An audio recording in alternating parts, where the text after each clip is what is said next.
Hi, I'm Anita Kemp, Case Manager at Dental Protection. Welcome to RiskBites, a series of podcasts created specifically for dental practitioners in Australia.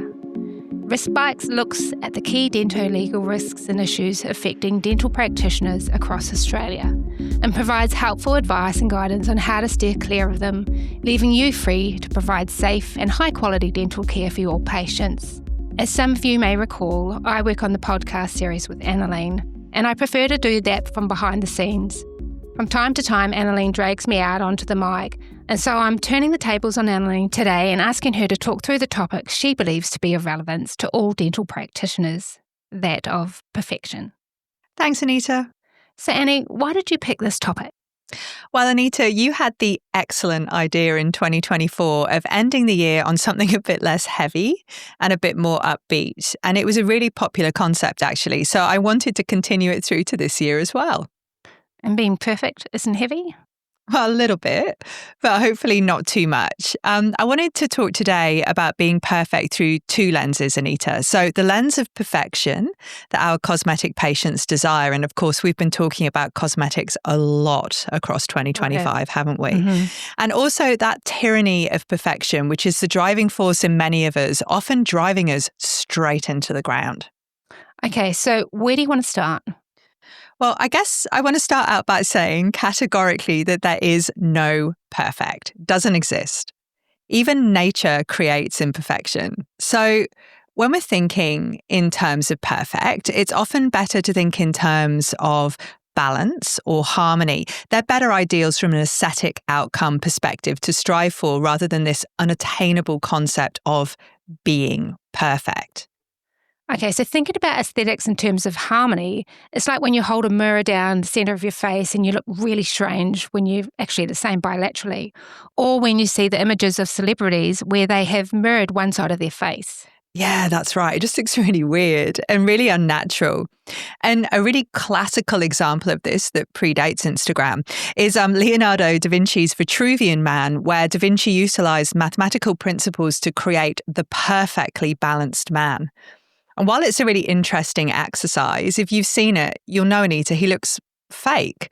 And to be honest, not what we would aspire to be at all. Agreed. So what does this have to do with our patients? Well, in many ways, they all want to be a Vitruvian man in theory, don't they? Patients come in expecting their teeth, especially if having cosmetic work, to be perfect. But the thing is, they themselves are not perfect, no matter how much surgery or augmentation that they have, and nor should they be actually.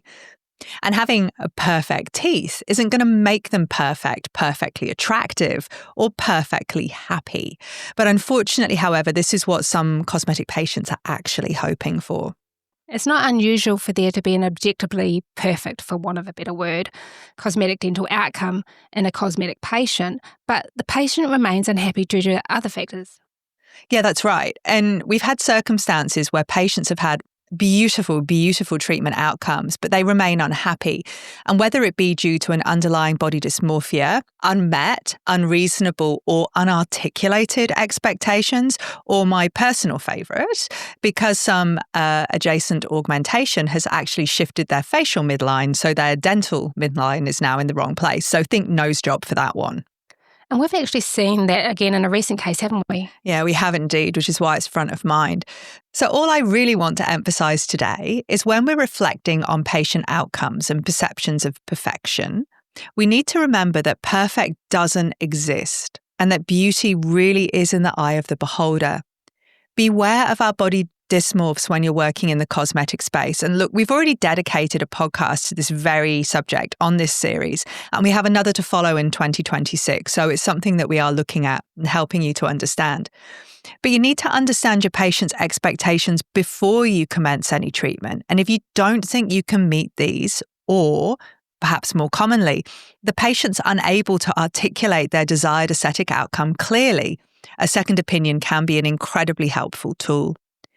We find that patients sometimes find it really hard to tell us what they want and may not even really know themselves. But trust me, they very much identify what they didn't want if and when that outcome arises.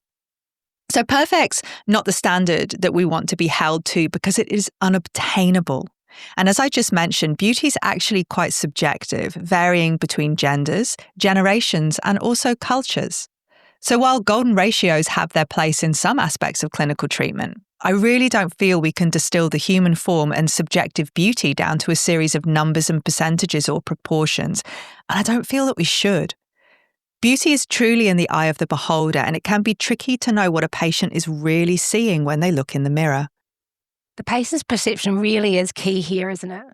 It is, and I can't emphasize enough the need for a robust and meaningful discussion with the patient prior to the commencement of any treatment about their expectations of the outcome and any limitations you're aware of the treatment they're considering. Complaints commonly arise in the cosmetic space. It's why we've been talking about it so much and why AHPRA have put in so much additional guidance this year. And they can actually be quite easily preempted and averted altogether by good communication before the treatment begins. I'm still waiting for the upbeat part of this presentation, Annie. That's fair enough. So considering how to avert complaints before they happen isn't necessarily the cheeriest topic. I get that. I did want to move on then to look at perfect from another aspect, from the perfect we demand of ourselves. So at the time of releasing this podcast, we're moving into the festive season. And as working mums, Anita, you and I both know that Christmas cheer carries with it a high burden of demand and expectation. It does. And again, still waiting for the upbeat. Yeah, I suppose I wanted to sign off 2025 by reminding colleagues that it is okay to let perfect go.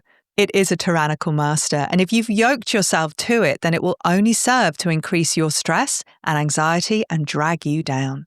Clinically, aim for excellence, not perfection. And personally, I believe we should consider shifting our focus from insta-perfect moments to something else entirely. Such as? What do you think? Well, as I said, striving for excellence over perfection in a clinical space is probably the best way forward here. So not striving for an unattainable standard, particularly when, as I previously mentioned, you don't know what the patient themselves actually sees.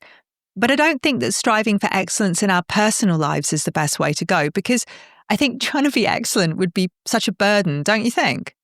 Yeah, I do. Trying to be excellent all the time would be equally as devastating and damaging as trying to be perfect. Yeah, I agree. So you know how much I dislike the phrase a work-life balance, because it contains a suggestion that we all have to be perfectly balanced all the time. And if one aspect of our life is taking additional attentional time, we're not balanced, and therefore we are failing at life. Yes, I do. But I didn't know that was the reason why. Yeah, I feel that if we focus on this concept of always having to be balanced too heavily, we're inadvertently making the need for balance itself a chore, burdening someone who may already feel exhausted and overwhelmed, who can't be perfect and can't even be balanced properly. I mean, what a nightmare. So I prefer to think of life in terms of work-life harmony. So everything is working as well together as it can, as harmoniously as it can, regardless of what our dominant or driving factor is. Sometimes, Anita, whether we like it or not, our professional life is all-consuming. Work occupies all of our discretionary time, and even if it isn't, it's living rent-free in our heads, distracting us away from our loved ones. You know what I mean here. And it doesn't mean that we're bad or out of balance. It's just the way that sometimes some things need to be, just like sometimes we need to be with our family when we're actually supposed to be working. That's life, mate.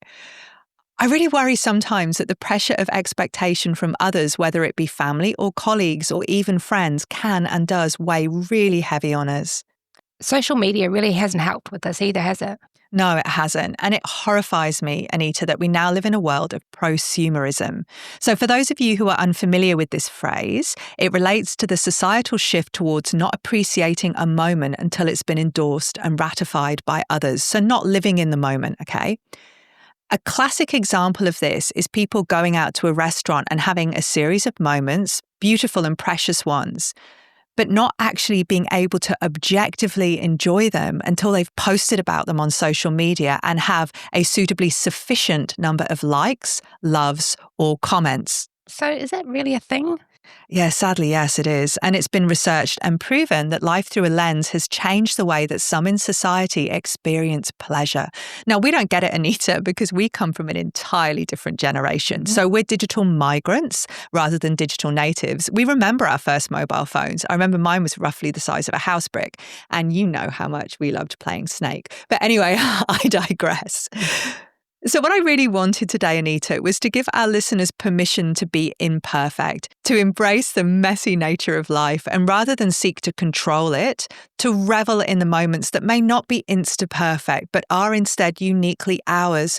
We don't have to be perfect. And more importantly, we don't have to pretend to be perfect.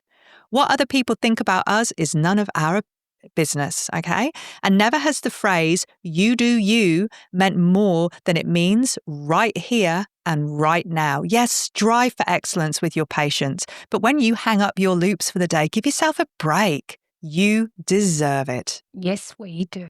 We do, Anita, we really do. So on that note, we'll sign off for the year and wishing everyone a safe and peaceful festive season. Thank you all for supporting the podcast series. And as ever, we hope that this podcast was helpful to you and look forward to sharing more guidance with you in the future.